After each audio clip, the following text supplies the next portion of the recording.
de que la DIRESA o la JERESA cuenta con un inventario actualizado de las guías de práctica clínica que usan los hospitales de nivel 2 y 3. Me pregunto yo si existirá eso o si están actualizados. El ítem 2 me dice, se ha difundido la norma técnica de salud, la 117, la versión 1, que se refiere a la norma técnica de salud para la elaboración y uso de guías de práctica clínica del Ministerio de Salud, aprobado por resolución ministerial 302 del año 2015. Entonces acá, ¿qué es lo que me piden? Si se ha difundido, ¿no? Se ha difundido a través de talleres, ¿cierto?, de asistencias técnicas. Y lo tercero que me piden es si la DIRESA o la JERESA cuenta con el informe de evaluación de adherencia al uso de guías de práctica clínica, ¿no? Y eso sí se va a ver mucho en el trabajo, digamos, en auditoría. ¿Qué más nos piden?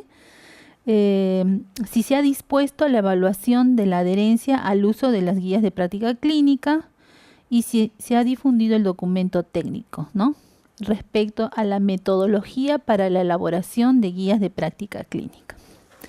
Muy bien, entonces ante este pedido, ante todas estas actividades que hay que trabajar, digamos, en el ámbito público, en el ámbito privado también, de hecho, tenemos dos documentos, ¿no? En el 2015 se aprobó justamente la norma técnica, la 117 versión 1, norma técnica de salud para la elaboración de las guías de práctica clínica del Ministerio de Salud. Posteriormente, esto fue en mayo. En julio se aprobó el documento técnico Metodología para la elaboración de guías de práctica clínica, ¿no? Ustedes pueden observar, se les ha entregado, ¿no?, a todos una guía de práctica clínica de manejo de rinitis alérgica en pediatría. Es una guía del Instituto Nacional de Salud del Niño. Fue aprobada con resolución directoral en el año 2012, ¿cierto? Y podemos observar más o menos cómo está estructurado esta guía, qué es lo que contiene. Y justamente también ese va a ser el taller que vamos a hacer dentro de unos momentos, ¿ya? ¿Cuál es la finalidad, en este caso, de la norma técnica la 117, ¿no? Norma técnica de salud para la elaboración y uso de las guías de práctica clínica. ¿Cuál es la finalidad? ¿No? Contribuir a la calidad y seguridad de las atenciones de salud respaldadas por guías de práctica clínica. Nosotros cuando vamos a un establecimiento, ciertamente, del punto de vista del usuario, probablemente, y eso es cierto, cuando tú vas a una tienda, estoy haciendo un parangón, una comparación, tú vas y sabes lo que quieres, ¿cierto? A tu gusto, a tu medida, ¿no? Me quiero comprar un par de zapatos, un par de botas, ¿no? Yo quiero el color negro, ¿no? Que sean, que me cubran toda la pantorrilla, que sean, qué sé yo, de cuero, que sean acharoladas, qué sé yo. Sabes lo que quieres. Pero en el ámbito de salud, el usuario no sabe realmente qué es lo que requiere. Quien sí va a saber es el médico tratante, ¿no? Pero el médico tratante también debería de saber y conocer, y su manejo estar ciertamente definido en una guía de práctica clínica, no solamente en su experiencia, no porque estudió o porque se fue a una conferencia X de una industria farmacéutica y va a recetar lo que dicen ellos, ¿no? Entonces justamente eso me va a permitir, ¿no?, medir y garantizar un adecuado tratamiento, ¿ya? Entonces, la finalidad de esta norma es que también va a ofrecer el máximo beneficio y minimiza el riesgo también para el usuario, ¿no?, en la prestación de salud, así como la optimización y racionalización del uso de los recursos, ¿no? Tanto recursos humanos, ¿no?, recursos médicos, insumos médicos también, ¿no? Esa es la finalidad. El objetivo es establecer el marco normativo para estandarizar los procesos de elaboración y el uso de guías de práctica clínica que apruebe el Ministerio de Salud. ¿Cuál es el ámbito de aplicación? Esto también es bien importante, ¿no? El ámbito de aplicación acá lo señalan al Instituto de Gestión de Servicios de Salud, a las DIRESAS, Direcciones Regionales de Salud, a las JERESAS, ¿no? A los establecimientos a su cargo. Otros prestadores de servicios de salud públicos, como es Salud, Sanidades, Fuerzas Armadas, Policía Nacional, gobiernos regionales, locales y privados, ¿no? Entonces, eso es lo importante de que se generen estas normas para estandarizar su aplicación en los diferentes sectores de nuestro sistema de salud. Base legal, en primer lugar, la Ley General de Salud, la 268412. Acá he sombreado las que son, digamos, normativas interesantes y que las vamos a ver posteriormente y que ya la hemos visto, ¿no? Como es la Ley Marco de Aseguramiento Universal, ¿no? La 29344, la 29414, ley que establece los derechos de las personas usuarias de los servicios de salud. El decreto legislativo, el 1158, ¿no? Que dispone medidas destinadas al fortalecimiento y cambio. Ahí es donde cambian la denominación de SUNASA, anteriormente CEPS, ¿no? Primero fue CEPS, luego SUNASA y ahora SUSalud, ¿cierto? ¿Ya? Y que destina medidas para el fortalecimiento y cambio de denominación, ¿no? Ya también en la clase de la mañana vimos que el decreto legislativo 1158, ahí están las denominaciones de IAFAS, de ICIPRES, ¿cierto? Y donde también estipula el tema de las filiaciones que tienen que estar registradas en su salud. La resolución ministerial la 727 del 2009 que aprueba el documento técnico Política Nacional de Calidad en Salud, ¿no?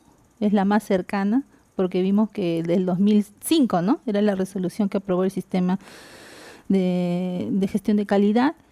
Y la resolución ministerial, la 526-2011, que aprueba las normas para la elaboración de documentos normativos del Ministerio de Salud, ¿no? La 526. Hay que acordarnos de esa resolución.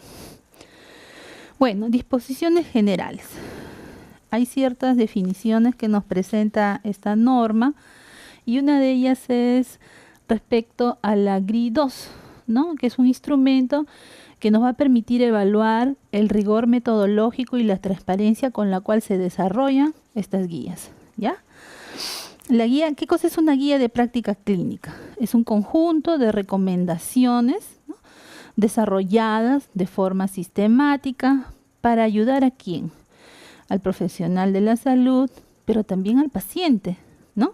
A tomar decisiones sobre la atención sanitaria más apropiada y a seleccionar las opciones diagnósticas o terapéuticas más adecuadas a la hora de abordar un problema de salud o una condición clínica específica. ¿Cuál es la palabra clave? Entonces, respecto a las guías de práctica clínica, recomendaciones, ¿no? Toma de decisiones, ¿cierto? También que no solamente va a ser de una lectura solo del profesional médico, sino del usuario, para tomar las mejores opciones diagnósticas, pero que también se van a basar en medicina basada en evidencias. Aquí también esta nueva normativa nos ofrece dos definiciones o dos maneras de poder elaborar las guías de práctica clínica. Una de ellas es la guía de práctica clínica adaptada y otra es la guía de práctica clínica de novo. La guía de práctica clínica adaptada es aquella guía modificada respecto a su versión original para su uso en un contexto cultural y organizacional diferente para el cual fue creado, ¿ya? Y una guía de práctica clínica de novo es aquella guía, ¿no?, de partida que utiliza a la literatura primaria como sustento principal de búsqueda y análisis. Es desarrollada a través de un proceso estructurado que sigue la sistematización de la medicina basada en evidencia sobre un tópico en específico, ¿ya? Esto va a estar seleccionado en base a condiciones predeterminadas de priorización, estableciendo criterios explícitos que permitan su reproducibilidad siguiendo unos pasos predeterminados, ¿no? Entonces, de novo es nuevo, antes no ha habido en ninguna parte del mundo, no solamente en Perú. Y una adaptada sería a alguna guía que de repente lo hayan se esté haciendo o se haya elaborado, por ejemplo, en un país con una realidad similar a la de nosotros, por ejemplo, Colombia o Chile, ¿no? La adaptamos a nuestra realidad y eso se aplicaría, ¿no? Bien, las guías de práctica clínica se dan para el diagnóstico o el tratamiento de un problema clínico, también para un problema de salud pública, ¿no? Ya sea una prioridad sanitaria nacional o regional. Mi pregunta es, ¿habrá guía de práctica clínica para la atención del Zika? ¿Habrá guía de práctica clínica para la atención del ébola? ¿No? ¿Hay guías de práctica clínica para la atención del dengue? Estamos hablando de problemas de salud pública, ¿no? No solamente de problemas o diagnósticos o patologías que conozcamos, ¿no? También es para estos problemas de salud pública. Entonces, ¿qué contienen? Nuevamente, recomendaciones basadas en la mejor evidencia científica aplicable. ¿Dónde se aplican? ¿Solamente para el nivel 2 y 3? No, se aplica para los 3 niveles de atención, ¿ya? Es responsabilidad del Estado, ¿no?, asumir la atención, diagnóstico y tratamiento, asegura la disponibilidad de recursos humanos calificados, equipos, insumos, material médico. ¿Por qué es importante una guía? ¿No? Desde el punto de vista económico, ¿no? Como dice el último ítem, ¿no? Asegura la disponibilidad. O sea, en gestión pública lo que no está escrito no existe, ¿no? Lo que no está escrito no existe. Y si no tengo una guía en el cual me diga, como la que vamos a ver ahora respecto a rinitis, ¿no? ¿Qué me están pidiendo? Antihistamínicos, ¿no? Entonces, de hecho, tiene que estar dentro de mi petitorio, ¿no?, de medicamentos. ¿Qué más? De repente no solamente es necesario antihistamínicos, ¿no?, sino de repente vacunas específicas, ¿no? Y eso me va a permitir que pueda estar dentro de un petitorio. A ver. Obligados a disponer, implementar y aplicar el uso de guía de prácticas clínicas. ¿Quiénes? Establecimientos de segundo y tercer nivel, ya sean públicos o privados. Miren, obligados a disponer, implementar y aplicar. Y acá no entra el primer nivel. Sin embargo, el primer nivel también debe trabajar guías. Pero no es que el primer nivel va a elaborar guías. ¿Me entienden? Ya. Para el segundo y tercer nivel, tienen que ser, las guías de práctica clínica que realicen van a ser de acuerdo a su demanda, a su perfil epidemiológico, ¿cierto? Y el primer nivel se va a tener que acoger a la guía de práctica que aprueba el Ministerio de Salud. Esta es referente al ciclo de producción normativa, ¿no? Anteriormente era yo, Hospital X, elaboro mi guía y ya de ahí nomás ahí queda. Yo la apruebo, ¿no? Y queda ahí, es mía, ¿no? Entonces lo que ahora se quiere es que, si bien es cierto, usted puede elaborar una guía de práctica clínica, la tiene que hacer, si por ejemplo es una guía que ya el ministerio ha sacado a nivel nacional, lo que usted diga no debe de contradecir lo que ya está normado. Eso es uno. Y si va a ser esta tiene que tener alcance a nivel nacional para los 3 niveles. Respecto al ciclo de producción normativa, como en todo, siempre debe estar planificado, ¿no? O sea, llega usted a un establecimiento y le dicen, a ver, doctor, nosotros queremos hacer, ha venido su salud, nos ha supervisado y nos ha dicho que nuestras guías están obsoletas y que debemos empezar a hacer. Y usted, como es jefe de la oficina de calidad, usted sabe de esto. Entonces, ¿qué va a hacer? ¿No? Tendría que conformar también un equipo técnico para la elaboración de guías de práctica clínica. Ese sería lo ideal, ¿no?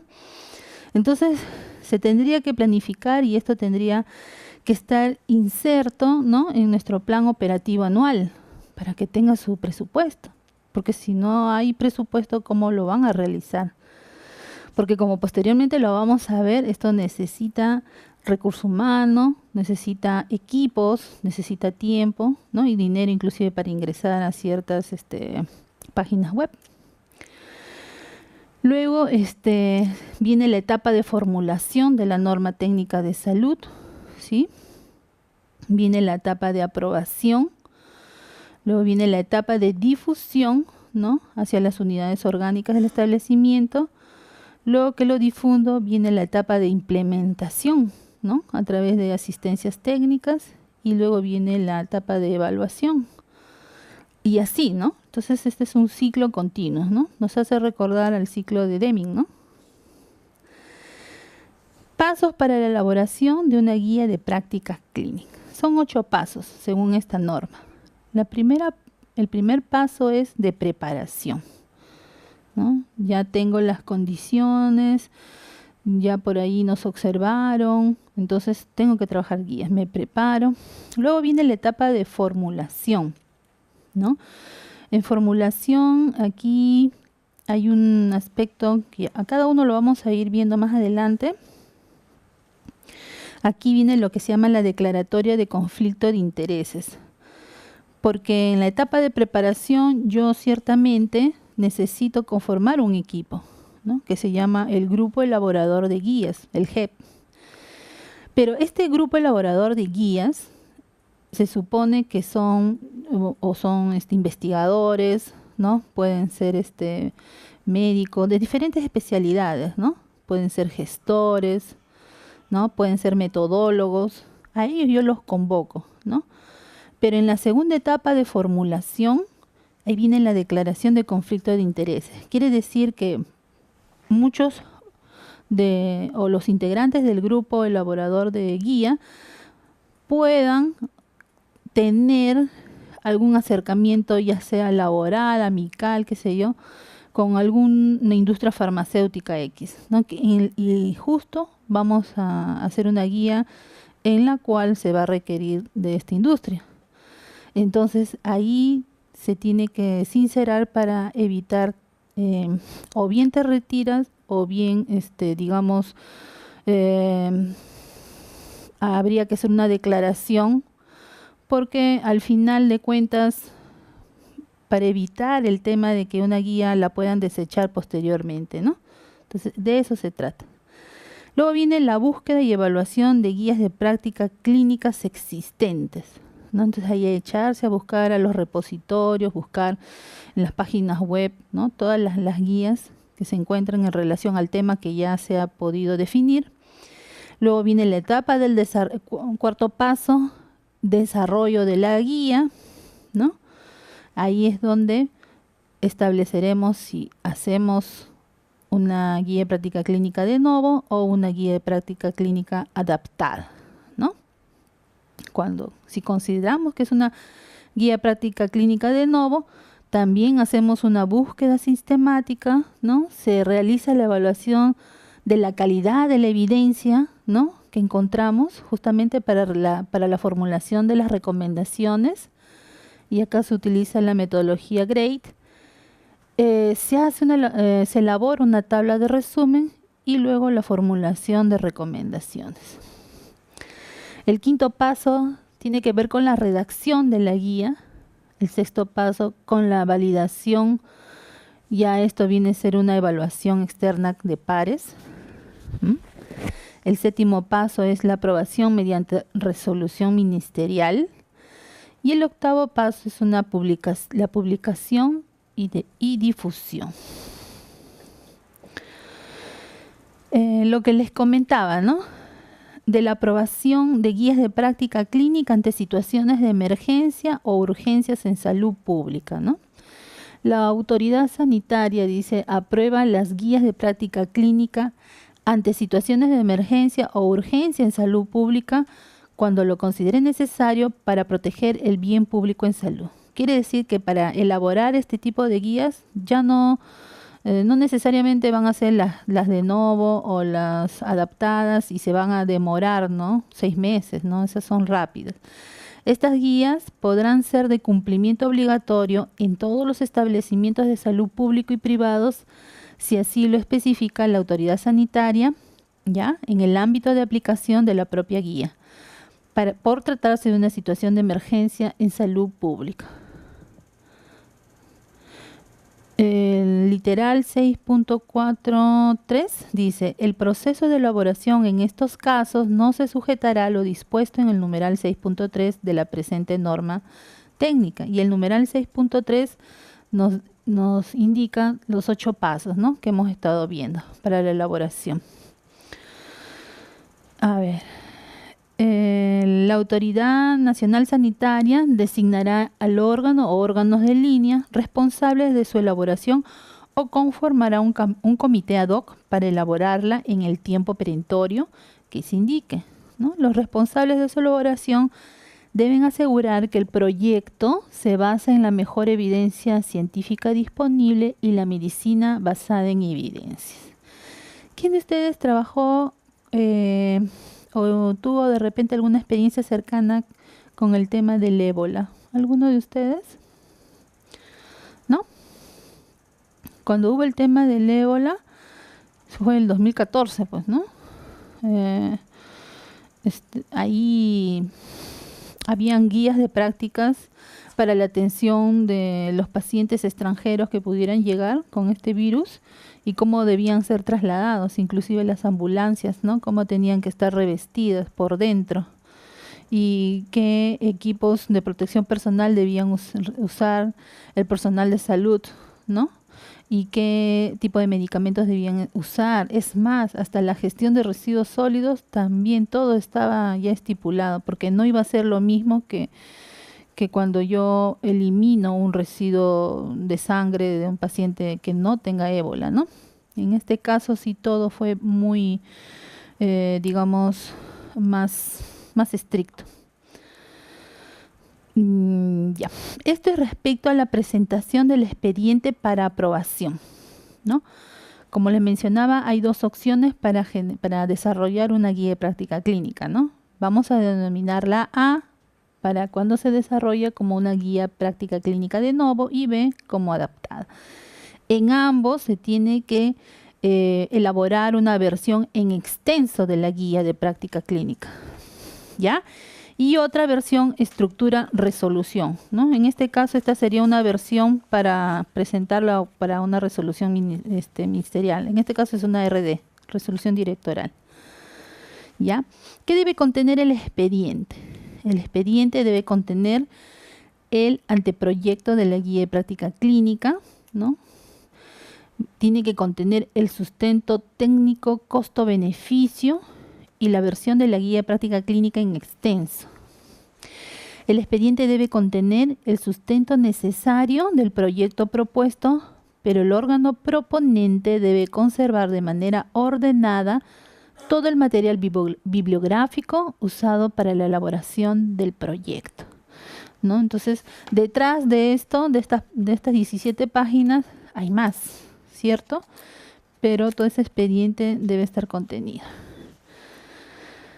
Otros aspectos relacionados a la elaboración de una GPC es: las entidades prestadoras de servicios del sector salud deben brindar las facilidades correspondientes a los profesionales que sean convocados, como les dije, para conformar el grupo elaborador de guías, ¿ya?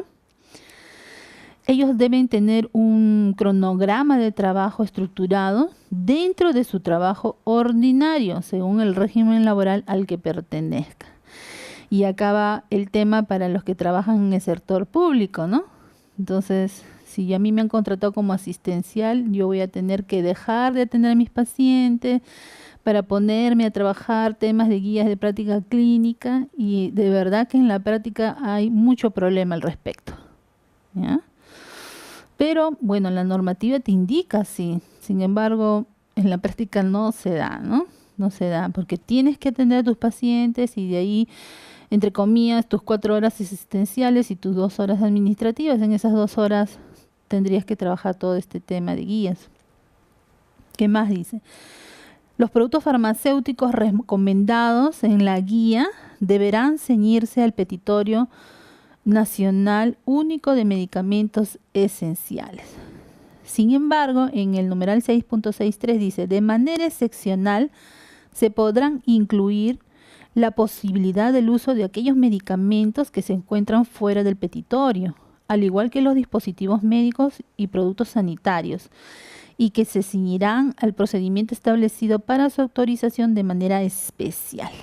Por lo menos aquí abre un poco el camino a ciertos medicamentos que no están dentro del petitorio, pero digamos de una manera bien justificada, ¿no?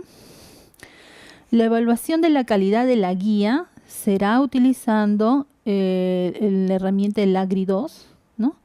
Los dominios, alcance y objetivos, rigor científico y aplicabilidad deberán ser aprobados obligatoriamente. Muy bien. Respecto a la aprobación de otras guías de práctica clínica a nivel regional, ¿no? Podrán disponer la elaboración de guías de práctica clínica de acuerdo a las prioridades sanitarias regionales, ¿no? Por ejemplo, en Lima Metropolitana, de repente yo estoy proponiendo más temas de diabetes, más temas de enfermedades crónico-degenerativas, pero de repente acá la región necesita elaborar una guía de práctica clínica porque el dengue, ¿no? O el Aedes aegypti, la fiebre amarilla, qué sé yo, el índice aérico está elevado, entonces es en mi región nada más, entonces tendría que elaborar, ¿no? Que no hayan sido previstas en el nivel nacional siguiendo lo establecido en esta norma, ¿sí? Y se aprueba con resolución directoral de la DIRESA, ¿ya? Los establecimientos de categoría 2.1 al 3.2 podrán elaborar las guías de práctica clínica de acuerdo al perfil epidemiológico de su demanda, siempre y cuando no se cuente con las guías de práctica clínica del nivel nacional o regional. Es lo que les mencionaba, ¿no? Entonces, la idea es que el ministerio, en una primera etapa, iba a convocar, ¿no? Como les decía, a un grupo elaborador de guías para hacer las nacionales. Sin embargo, esto ha quedado muy pobre, no ha habido gran avance, pero cada entidad se está poniendo las pilas y quieren generar sus propias guías, ¿no? Mientras que no contravengan a las nacionales va muy bien, ¿no? Y además porque, por ejemplo, en el Instituto Nacional de Salud del Niño, de repente hay quien va a hacer guías de práctica clínica de malformaciones arteriovenosas pediátricas. ¿Qué otra entidad se le ocurriría hacer? Nadie, solamente ellos porque son especializados, ¿no? A ver, en el literal 6.73, en el numeral que diga, los que les comentaba, ¿no? Las guías aprobadas por la DIRESA, Geresa o el establecimiento de salud no pueden contravenir lo dispuesto de una guía aprobada por la Autoridad Nacional Sanitaria. Cuando la Autoridad Nacional Sanitaria aprueba una determinada guía, la guía aprobada anteriormente, ya sea por una DIRESA o Geresa, debe ser actualizada para sujetarse a lo dispuesto, ¿ya? Entonces, tenemos que revisar en el 2015 cuántas guías nacionales han sido aprobadas, ¿no? Que yo tengo entendido hay de hipertensión, hay el de diabetes, ahí me parece de salud mental. Entonces habría que revisarlas y verificar si las que se están usando acá a nivel regional están actualizándose. Síndrome metabólico que ha salido, ¿no? Muy bien, esta es la estructura, el modelo de estructura de la guía técnica, ¿ya? Ahí, como ustedes pueden ver, son 8 capítulos: finalidad, objetivo, ámbito de aplicación, y todo eso nosotros deberíamos verlo en la que se le ha presentado. Pero antes de ello, quiero un poquito compartirles o hacer una comparación de la anterior norma, ¿no? Respecto a la elaboración de guías de práctica clínica que fue elaborada en el 2005, ¿ya? Hasta ahí, ¿y qué grandes cambios se han suscitado con esta norma técnica, la 117? Con la anterior norma, ¿no? Para la conformación del grupo elaborador de guías solamente se convocaban a profesionales, especialistas o expertos en el tema. Con esta nueva norma se incluyen además a gestores y metodólogos, ¿no? A gestores, porque como hemos visto, lo que se quiere también es garantizar, ¿no?, que se puedan tener el recurso, ¿cierto? El recurso, los medicamentos, y todo eso sale de la cabecita de un economista, ¿no? Alguien que conozca de gestión. Para la elaboración de la guía, en el 2005 se dispuso que es posible que en la revisión de la literatura se encuentren guías preexistentes que podrían tomarse como modelo y adecuarse a la realidad de la región. En esta norma, en la 117, propone que la elaboración pueda ser de novo o adaptada, ¿no? Entonces, en la del 2005 nos decían adapta, ¿no? Adapta. Y ahí es donde vino el tema del copy-paste, pues, ¿no? Agarraban, copiaban todo y le cambiaban algo de la bibliografía, ¿no? Y no realmente se hacía un estudio de costo-efectividad, no se hacía previamente si estaba dentro de mi ranking, de mi perfil epidemiológico, no, ¿ya? La metodología de la elaboración en el 2015 solamente eran 4 fases: planificación, ejecución, implementación y revisión. Y en el 2015 ya nos dicen, no, son 8 pasos. O sea, lo hacen más estricto, ¿no? Le ponen más candaditos para que sea una guía que no genere tantas controversias, ¿no? Son 8 pasos, ¿no?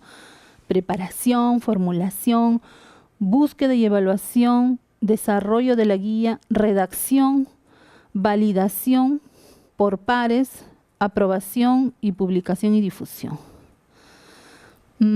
Respecto a la evaluación de la calidad de la guía, en el 2005, ¿qué nos decía?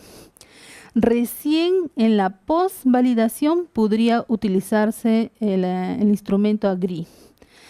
Pero con la norma del 2015, ¿qué nos dicen? De los 8 pasos, en el tercer paso, cuando tú estás haciendo la búsqueda y evaluación de guías, ¿sí? Ahí tienes que ser la evaluación de la calidad de las guías de práctica clínica identificadas mediante el AGRI 2. ¿Me entienden? O sea, desde el inicio. Respecto a la evaluación de la calidad de la evidencia científica y de la evidencia identificada para la formulación de recomendaciones. En la norma del 2005 nos decían, para el tema de recomendaciones, y creo que acá lo estamos viendo, para el tema de recomendaciones nos decían: grado de solidez de las recomendaciones de acuerdo al tipo de evidencia de la que deriven, ¿no? Y tenía grado de evidencia A, B y C, ¿cierto? Y es como ahora cuando hagan la lectura van a ustedes a observar. Pero esta norma, la del 2000, la 117, nos habla que en el paso 4, desarrollo de la guía de práctica clínica, en los lineamientos propuestos por Gray, dice: sistema que define la calidad de la evidencia como el grado de confianza que tenemos en la estimación de un efecto. Es adecuada para apoyar una recomendación. En este caso se considera si es alta, moderada, baja o muy baja. ¿Ya? Respecto a la aprobación de guías de práctica clínica ante situaciones de emergencia o urgencia, en el 2005 no lo consideraban, recién ahora con la 117. Respecto a la producción normativa, cada quien así lo hacía. Ahora no, ahora te pide todo un ciclo de producción normativa y si es a través de resolución ministerial, mejor. Esta es una guía de práctica clínica, bueno, un listado de guías de práctica clínica priorizada, pero que va a variar de acuerdo a cada entidad, ¿no? De acuerdo a su perfil epidemiológico. ¿Y dónde podemos obtener esa data? A través de su ASIS, ¿no? Su análisis situacional de salud. Nos brinda ese dato. Y también cada servicio, ¿no? Cada servicio debe tener su ranking, ¿no? A ver, de mis patologías, en cirugía, qué es lo que más, mi demanda cuál es, ¿no? ¿Qué es lo que más atiendo? ¿Cuál es mi negocio? ¿No? Y de esos 10 tengo que tener 10, ¿ah? De esos primeros 10 yo tengo que tener mis guías. ¿Ya? Bueno, ahora vamos a ver el tema, como hemos hablado tanto de la GRI. A ver.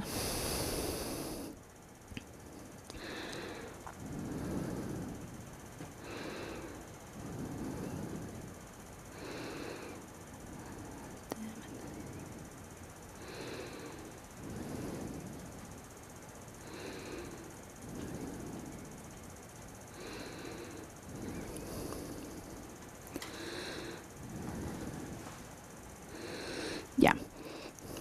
Nuevamente, para recordar, el AGRI-2 es una herramienta global de evaluación de calidad de una guía de práctica clínica.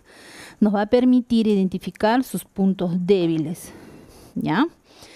¿Quién puede utilizar el AGRI? ¿Es necesario que sean médicos? No. Cualquier usuario de una guía de práctica clínica, sean clínicos, administradores y tomadores de decisiones, lo puede realizar. No requiere de gran experiencia de revisiones sistemáticas de guías. El AGRI-2 se desarrolló en el 2009, ¿ya? Hay una versión, la primera versión que fue en el año 2003. A ver, ¿qué guías pueden ser evaluadas con el AGRI-2? Se puede aplicar a guías en guías de cualquier área de cualquier diagnóstico, ¿ya? ¿Quién puede utilizar el AGRI-2? Como les dije, puede ser cualquier persona, educadores, gestores, responsables de las políticas de salud, elaboradores de guía, proveedores de cuidados o atención de la salud. Muy bien. A ver, ya. Voy a salir un ratito acá para enseñarles la herramienta, que lo tengo acá en un Excel, ¿no? Esta es la herramienta informática para calcular la puntuación de evaluación del AGRI-2. Entonces, como mínimo, acá estamos viendo evaluador, dice, ¿no? Necesitamos 4 evaluadores, ¿no? Cada uno acá me va a dar una puntuación, ¿no? Usted me dice del 1 al 7, ¿ya? Su puntuación va a ser del 1 al 7. 1, esta es desde el 1, muy en desacuerdo, hasta el 7, muy de acuerdo. ¿Muy de acuerdo en qué? Y acá están los dominios, ¿no?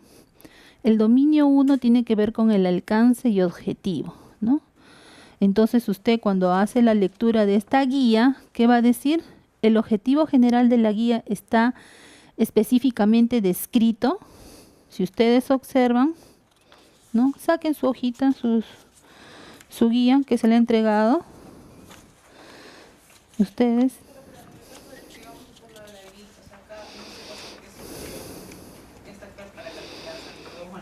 Uh-huh. Cada uno colocaría su puntuación. Exacto. Ese es el consolidado de todo, ¿no? Así. Entonces, primero, ¿no? Primero, en realidad deberían hacer una lectura de toda la guía y luego ya van a lo específico, ¿no? Por ejemplo, la pregunta 1 dice, los objetivos generales de la guía están específicamente descritos. Entonces yo preguntaré, a ver a Juliana, ¿qué puntaje le vas a poner? ¿Estás de acuerdo, muy de acuerdo o muy en desacuerdo?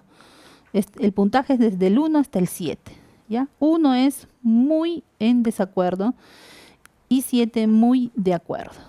¿Me entiendes? Entonces aquí al final me va a dar una calificación. ¿Ya? Entonces más o menos acá le estoy... ¿Qué más? Tenemos el dominio 2 que tiene que ver con participación de los grupos de interés, ¿no? Luego de su lectura usted me podrá decir, el grupo que desarrolla la guía incluye individuos de todos los grupos profesionales relevantes y esto tiene que estar descrito en la guía. ¿Ya? Se ha tenido en cuenta los puntos de vista y preferencias de la población diana. Los usuarios dianas de la guía están claramente definidos. Entonces todo ese análisis sale de la lectura. El dominio 3. El dominio 3 tiene que ver con el rigor en la elaboración, ¿ya?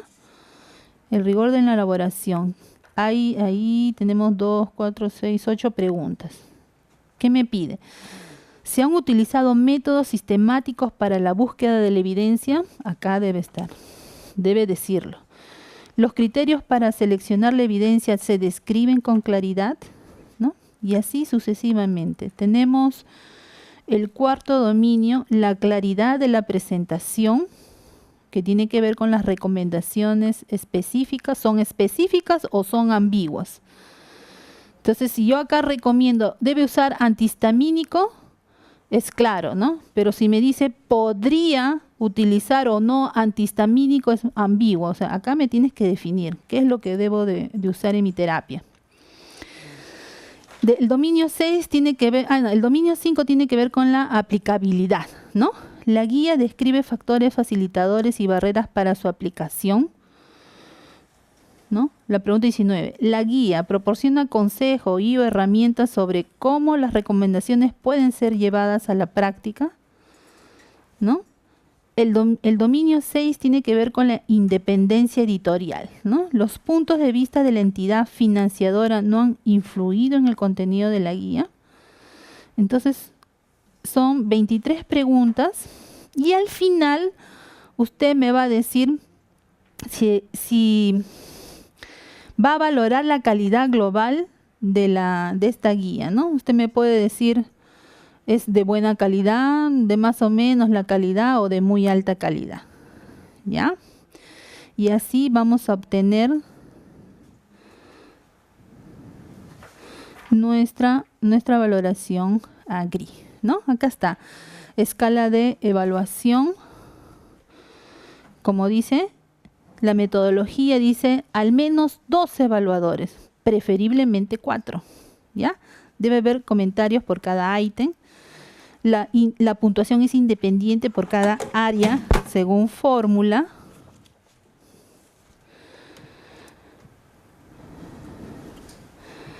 ¿No? La puntuación va desde el 1 al 7. Puntuación 1 es muy en desacuerdo, hasta 7 muy de acuerdo. ¿Ya? La puntuación entre 2 y 6 se asigna cuando la información respecto al ítem del AGRI 2 no cumple por completo con todos los criterios o consideraciones. ¿Ya? Muy bien, acá está la puntuación, cómo se realiza, ¿no? Los evaluadores dan las siguientes puntuaciones a los ítems, en este caso del área 1, que tiene que ver con alcance y objetivo, ¿ya? El evaluador 1, 2, 3, 4, ¿no? Se hace una sumatoria, se saca un porcentaje, ¿ya? Y en este caso, la puntuación estandarizada del área sale un 67%. Pero todo esto está resumido ya en el Excel, ¿cierto? Se ayuda un montón. Nuevamente, el instrumento AGRI está compuesto por ¿cuántos ítems? Por 23, ¿cierto? Organizados en 6 dominios. Eso es lo que hemos estado comentándoles ya en la estructura con el Excel, ¿no? 6 dominios, 23 ítems. Y el último es la evaluación global, ¿no? Puntuación de la calidad general de la guía y sobre si la guía debe continuar. Muy bien.